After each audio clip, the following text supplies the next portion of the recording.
I had been with Carrie for 10 years, best friends since we met at the age of 12 in high school. We had tons of amazing memories. We've traveled to several countries together and made long-term work for 3 years while separated due to studies.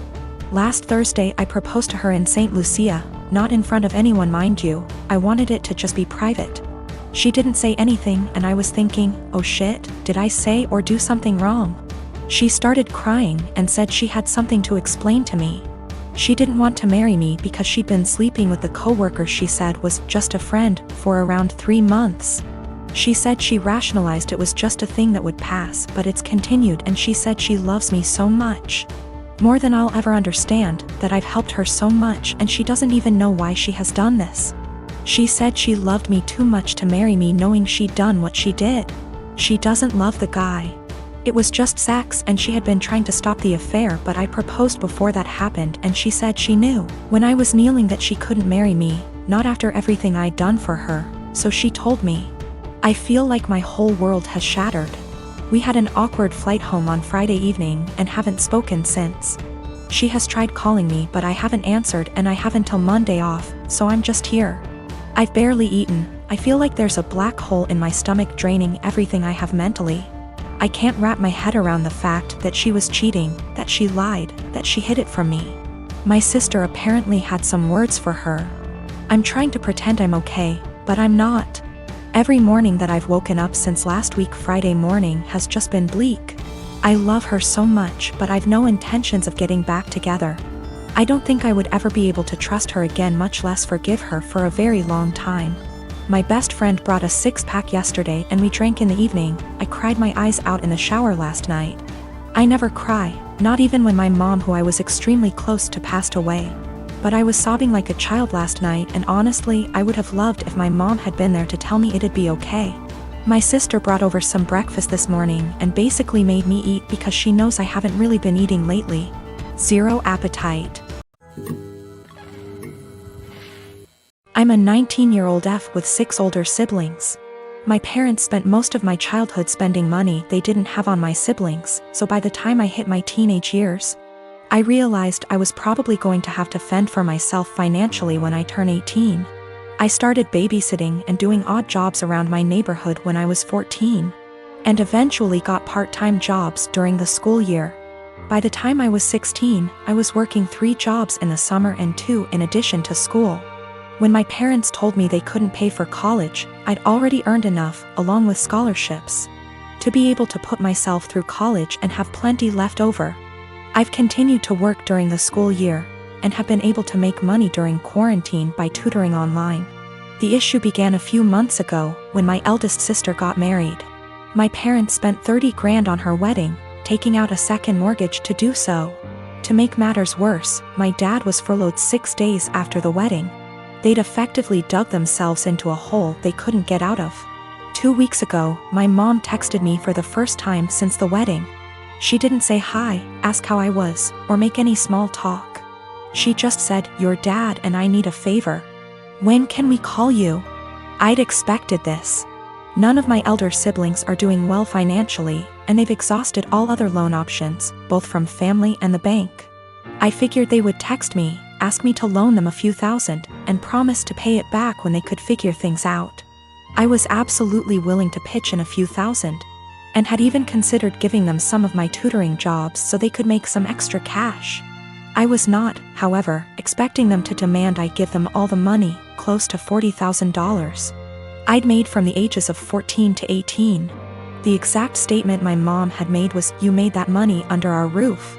We were the ones who allowed you to work, so you only have it because of us anyway. We bought you food and clothes for 18 years. That money is only a fraction of what you owe us," and so on.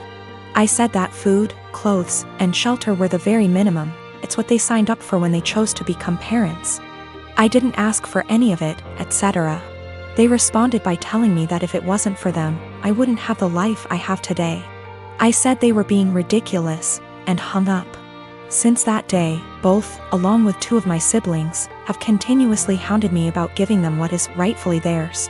My siblings, who have never been asked to give them money, are still professing that it's my job as their kid to take care of them. I told them they wouldn't see a cent of my hard-earned money and have no right to make such a request. I'm torn. I feel awful for refusing to help them out, but on the other hand, this was their fault. I feel I shouldn't be responsible for fixing their mess. My brother and I do not get on. When we were younger, he'd go out of his way to make my life a living hell. To my parents' credit, they did tell him off for it when they caught him, but they both worked long hours and didn't have the energy to deal with our arguments. This continued into adulthood. He was salty that he failed his college course the first time around. There was a bad argument in our family a while ago, and it all started because I refused to decorate my brother's living room. I won't go into too much detail, but he wanted a pretty hefty discount. I said no, and he threw a tantrum. Instead of being a grown-up and talking to me, he decided to hook up with my toxic ex-girlfriend and the mother of my child. I can't go into a lot of detail about what she was like, but she was not a nice person. She never really bonded with our son when he was born, and I was left to do everything by myself. She eventually walked out on us and refused to have any contact with our son. She'll post on Facebook now and then about her beautiful baby boy to get sympathy votes, but that's about it. I have been a single dad for almost 3 years now, and I absolutely adore my son, but it hurts to think that one day he might question why his mom didn't want anything to do with him. How am I supposed to explain that to him? Anyway, it bothered me when my brother told me they'd hooked up together. It hurt even more when he started dating her. It had taken me so long to get over what she did to me and my child, and now my own brother was bringing her back into my life. Yesterday we had a family video call. Parents are high risk and we're not taking any chances. When my brother decided to announce that he and my ex were expecting, I just froze. I didn't know what to do or think. I could feel myself starting to cry a little bit, and it got a bit harder to breathe. Eventually, I decided to just congratulate them and then made up some lie about needing to put my son down for a nap and left. I received a bunch of messages from my brother and his GF telling me that I stole their thunder. After I left, my parents and some other family members started worrying if I was okay, and not really focusing on their news. My uncle told me that I should have just been a man and stuck it out instead of making excuses to get out of it. After all, it was expected that our kids would be raised around each other. I feel like maybe I shouldn't have left the call, but at the same time it would have been worse if I'd stayed and had a full-blown panic attack in front of everyone. Some of the family members are split and have argued that I won't be able to avoid my brother and his family forever, but others believe I was in the right to leave that situation. I don't know what to think. My parents aren't happy, but they don't have the energy to deal with all the hassle my brother would cause. They actually cut him off for a little while when he started dating my ex, but he phoned them constantly and, again, can't go into much detail, but he said he'd do something not so good. They keep him at arm's length, but I have told them not to cut contact because of me. If they want to cut contact on their own accord, then that's fine, but I do not want to be the reason that they have to deal with his tantrums. The rest of the family, for the most part, weren't happy about it but accepted it, or pretended to, when they started getting a bit more serious. My uncle, who told me to be a man, thought it was funny. That's just the kind of person he is. Not for my sake, but for the sake of my son. I don't want to put him through all that. There's this girl that lives in my uni halls. We're not roommates, but we are flatmates. We are both 19 years old. Let's name her Kaya. I met her in September when we started university and moved into halls. We're not best friends, but we are friendly. We don't really spend much time together. Over time, my friends noticed that Kaya tried to copy me in everything. It started slowly, accessories and some clothes. Nothing major. I didn't even notice until people started pointing it out to me.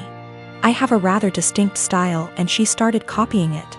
I don't know the style and she's free to wear what she likes, but it's the exact same copies of my outfits, which is very odd. But then, it started going further. I dyed my hair, she dyed her hair. I bought something for my room, she bought the same thing. I started chatting with a guy. She became obsessed with that guy to a point that whenever I had a male friend or guy I was interested in over, she would go out of her way to try and get their attention, coming down to the kitchen in nothing but a towel. She never used to do it, etc. And she would do anything to attract attention. Now, don't get me wrong, I couldn't care less if the guy was looking, and even if it was my boyfriend looking. I'd have a beef with him, not her, but the blatant attention-seeking behavior was just odd.